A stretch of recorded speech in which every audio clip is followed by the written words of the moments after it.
रोहन एक उत्साही और साहसी छात्र था जो अपने कॉलेज के जीवन का पूरा आनंद लेना चाहता था। वह एक प्रतिष्ठित कॉलेज में पढ़ता था जो अपनी ऐतिहासिक इमारतों और रहस्यमय कहानियों के लिए प्रसिद्ध था। कॉलेज के बारे में कहा जाता था कि यहाँ रात के समय अजीब घटनाएं होती थीं, लेकिन रोहन और उसके दोस्तों ने कभी इस पर ध्यान नहीं दिया। एक दिन कॉलेज में एक प्रतियोगिता का आयोजन हुआ जिसमें छात्रों को रात भर कॉलेज के पुराने भवन में रहकर एक रहस्य को सुलझाना था। यह प्रतियोगिता कॉलेज के इतिहास से जुड़ी थी और जो छात्र सबसे पहले रहस्य को सुलझाएगा उसे विशेष पुरस्कार मिलेगा। रोहन और उसके 4 दोस्तों सिया, अजय, नेहा और करण ने इस चुनौती को स्वीकार किया। प्रतियोगिता की रात सभी छात्र उत्साहित थे। कॉलेज के पुराने भवन का माहौल डरावना था। दीवारों पर पुरानी तस्वीरें और फटी हुई किताबें थीं। जैसे ही रात का अंधेरा छाया, रोहन और उसके दोस्त पुराने भवन में पहुंचे। वहां का माहौल एकदम सन्नाटा था और केवल उनकी आवाजें गूंज रही थीं। प्रतियोगिता शुरू हुई और सभी ने अपने अपने तरीके से रहस्य को सुलझाने की कोशिश की। कुछ समय बाद रोहन ने एक पुरानी किताब पाई जिसमें कॉलेज के संस्थापक के बारे में लिखा था। किताब में बताया गया था कि संस्थापक ने एक रात अजीब आवाजें सुनी थीं और फिर अचानक गायब हो गए थे। रोहन ने अपने दोस्तों को यह बताया, लेकिन उन्होंने इसे मजाक में लिया। जैसे जैसे रात बढ़ी, अजीब घटनाएं होने लगीं। अचानक एक कमरे से चीखने की आवाज आई। सभी दोस्त डर गए और उस कमरे की ओर बढ़े। वहां एक छात्र जो प्रतियोगिता में भाग ले रहा था, बेहोश पड़ा था। उसके चेहरे पर डर की एक अजीब छाया थी। रोहन और उसके दोस्तों ने उसे उठाया और बाहर लाने की कोशिश की, लेकिन तभी उन्हें एहसास हुआ कि दरवाजे अपने आप बंद हो गए हैं। वे सभी घबरा गए। रोहन ने कहा, हमें यहां से निकलना होगा, लेकिन दरवाजे को खोलने की कोशिश करने पर वह नहीं खुला। तभी उन्हें एक अजीब सी हंसी सुनाई दी। यह हंसी धीरे धीरे तेज होती गई और अचानक एक धुंधली आकृति उनके सामने प्रकट हुई। वह आकृति एक छात्र की थी जो पहले से ही गायब हो चुका था। उसने कहा, तुम यहां क्यों आए हो? तुम्हें यहां नहीं आना चाहिए था। रोहन ने डरते डरते कहा, हम सिर्फ एक रहस्य सुलझाने आए हैं। आकृति ने कहा, यहां रहस्य नहीं बल्कि खौफ है। तुम सब यहां से नहीं जा सकते। रोहन और उसके दोस्तों ने एकजुट होकर दरवाजे को धक्का दिया और अचानक दरवाजा खुल गया। वे सभी बाहर भागे, लेकिन जैसे ही वे कॉलेज के मैदान में पहुंचे, उन्हें एहसास हुआ कि रात का अंधेरा और भी गहरा हो गया है। गांव के लोग जो कॉलेज के पास रहते थे उन्हें घूर रहे थे। उनकी आंखों में एक अजीब सी चमक थी। रोहन ने पूछा, क्या हुआ? क्या आप लोग हमें मदद करेंगे? लेकिन गांव वाले चुप रहे। तभी रोहन को समझ में आया कि वे केवल एक और खौफनाक सच्चाई के पास पहुंच गए हैं। कॉलेज की दीवारों में छिपे रहस्य अब उनके सामने थे। उन्होंने तय किया कि वे कभी भी उस भवन में वापस नहीं जाएंगे, लेकिन क्या वे सच में सुरक्षित थे? सुबह होते ही रोहन और उसके दोस्त कॉलेज के प्राचार्य के पास गए। उन्होंने सारी घटनाओं के बारे में बताया।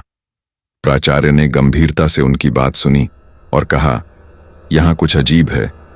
कई साल पहले एक छात्र ने इसी भवन में आत्महत्या की थी। उसके बाद से कई छात्रों ने यहां अजीब घटनाओं का सामना किया है। रोहन और उसके दोस्तों ने प्राचार्य से पूछा, क्या हमें यहां से बाहर निकलने का कोई तरीका है? प्राचार्य ने कहा, तुम्हें उस छात्र की आत्मा को शांति देनी होगी, तभी तुम यहां से सुरक्षित निकल पाओगे। प्राचार्य ने उन्हें बताया कि उस छात्र की आत्मा को शांति देने के लिए उन्हें एक विशेष पूजा करनी होगी। रोहन और उसके दोस्तों ने तय किया कि वे यह पूजा करेंगे।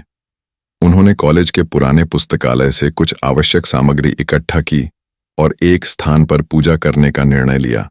वे सभी एकत्रित होकर पूजा की तैयारी करने लगे। रोहन ने कहा, हमें एक दूसरे का साथ देना होगा। अगर हम एकजुट रहेंगे तो हम इस आत्मा को शांति दे सकेंगे। सभी ने सहमति जताई और पूजा की सामग्री तैयार करने लगे। जैसे ही उन्होंने पूजा शुरू की, अचानक हवा में एक ठंडी लहर चली। दीवारों पर अजीब सी आवाजें गूंजने लगीं। रोहन ने महसूस किया कि कुछ अजीब हो रहा है। पूजा के दौरान उन्होंने एक बार फिर से उस धुंधली आकृति को देखा। आकृति ने कहा, तुम लोग यहां क्यों आए हो? तुम मुझे शांति नहीं दे सकते। रोहन ने साहस जुटाते हुए कहा, हम तुम्हें शांति देने आए हैं, हमें तुम्हारी मदद चाहिए। आकृति ने कहा, तुम्हें मेरी कहानी सुननी होगी। और उसने अपनी कहानी सुनाना शुरू किया। आकृति ने बताया कि वह एक होशियार छात्र था, लेकिन कॉलेज के दबाव और अकेलेपन के कारण वह मानसिक तनाव में था। एक रात जब वह अपने दोस्तों से दूर था, उसने आत्महत्या करने का निर्णय लिया। उसकी आत्मा अब इस भवन में बसी हुई थी और वह शांति की तलाश में थी। रोहन और उसके दोस्तों ने उसकी कहानी सुनकर महसूस किया कि वह केवल एक मदद की तलाश में था। उन्होंने उसे आश्वासन दिया कि वे उसकी आत्मा को शांति देने के लिए सब कुछ करेंगे। पूजा के अंत में रोहन ने कहा, हम तुम्हारी आत्मा को शांति देने के लिए यहां हैं।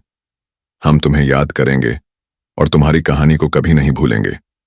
जैसे ही उन्होंने यह कहा, अचानक एक तेज रोशनी कमरे में फैल गई। आकृति ने कहा, धन्यवाद, अब मैं शांति पा सकूंगा। और फिर वह धीरे धीरे गायब हो गई। लेकिन जैसे ही रोहन और उसके दोस्त राहत की सांस लेने लगे, अचानक एक भयानक चीख गूंजी। यह नेहा की आवाज थी। सभी ने मुड़कर देखा। नेहा एक कोने में खड़ी थी, उसकी आंखें डर से भरी हुई थीं। उसने कहा, वह यहां है, वह हमें नहीं जाने देगा। रोहन और उसके दोस्तों ने देखा कि आकृति फिर से प्रकट हो गई थी, लेकिन इस बार वह और भी भयानक लग रही थी। उसने कहा, तुमने मुझे शांति नहीं दी, अब तुम सबको मेरी जगह लेनी होगी। रोहन ने डरते डरते कहा, नहीं, हम तुम्हारी मदद करना चाहते थे। लेकिन आकृति ने उनकी बातों को अनसुना कर दिया। अचानक एक तेज हवा चली और सभी को घेर लिया। रोहन और उसके दोस्तों ने एक दूसरे का हाथ पकड़ा, लेकिन हवा इतनी तेज थी कि वे एक दूसरे से अलग हो गए। आकृति ने कहा, अब तुम सब मेरी दुनिया में आ चुके हो, यहां से कोई नहीं जा सकता। फिर एक एक करके रोहन के दोस्त गायब होने लगे। पहले सिया, फिर अजय और अंत में करण। रोहन ने चिल्लाते हुए कहा, नहीं नहीं, लेकिन उसकी आवाज हवा में खो गई। अंत में केवल रोहन ही बचा रह गया। वह अकेला खड़ा था उस भयानक हवेली में, जहां अब केवल उसकी चीखें गूंज रही थीं। उसने समझ लिया कि वह अब उस छात्र की आत्मा के साथ बंध गया है और उसकी कहानी कभी खत्म नहीं होगी। इस तरह कॉलेज की खौफनाक रात ने रोहन को एक ऐसा अनुभव दिया जिसे वह कभी नहीं भूल पाएगा। वह अब उस हवेली का हिस्सा बन चुका था और उसकी आत्मा हमेशा के लिए वहां बसी रहेगी, एक और खौफनाक कहानी के साथ।